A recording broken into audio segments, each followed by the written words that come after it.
The kids have headed off to my parents for a couple of days, so let's make a coffee and maybe do nothing for a bit. I spent some time reading on the deck, got the chores out of the way, and then I settled in on my couch with my crochet and just vegged. It was so nice. The current section I'm working on is actually really slow, so I felt like I sat there for ages but didn't actually achieve a whole lot. It's a color work round, so I'm using two different yarns, and there's popcorn stitches, which is like, 5 trebles into the one stitch. So each section, it feels like it's really slow, is the short version. I was getting really frustrated with my yarns getting tangled and constantly dropping and picking up and dropping and picking up. And then I remembered that when I was doing my knitting a couple of weeks ago, when I was on holidays, I worked out how to do color work two-handed with my knitting. And so I decided to give it a try with my crochet. And so I held one yarn in my left hand as I would normally to pick up with my hook from my right.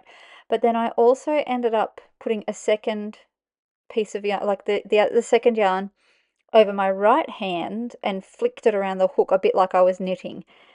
It took a little bit to get the muscle memory, probably not muscle memory, but to get my brain wrapping itself around what I needed to do to make it happen. But it actually ended up working really well. It wasn't super fast because it was a new way of doing it, but it was faster than picking up and dropping the yarn constantly, I think.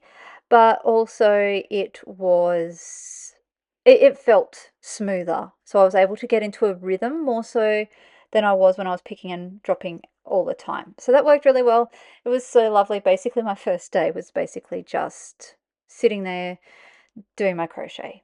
And yeah, it was slow. I didn't make a huge lot of progress, but I made some progress, and that's what matters. And the point of the couple of days was to have a little bit of a rest after a busy month and ahead of the busy Easter.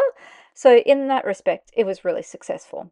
And working hard on crochet and crafting, it means it's probably time for yet another coffee, because why not? So I made myself another coffee, grabbed my Kindle again, just sat on the lounge, ate an Easter egg or two because I had spare, so why not? With the kids gone, the animal chores fell to me, so there was also lots of walks outside to feed the pigs and the chooks and just generally soak up the beautiful view in the glorious sunshine. And then day 2, I switched over and worked on my knitting. So this is a sock that I was knitting for a test for a friend, and it will end up being a sock for my husband. It's the first pair I've ever knitted him, but they needed a larger size for the test, so I volunteered. And so that's kind of why it's got these simpler colours compared to what I would normally knit socks with.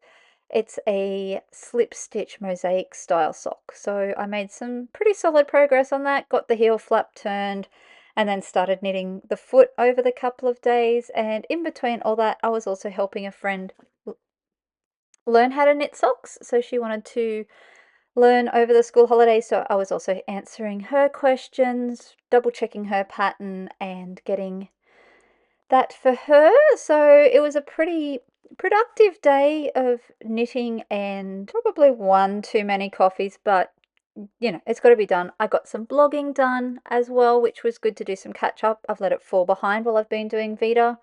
And then my husband was home, and so we went out to a microbrewery and then to Thai for dinner, which was really nice. Since we can't be bothered cooking for 2 people, how we survived before children, I'm not quite sure.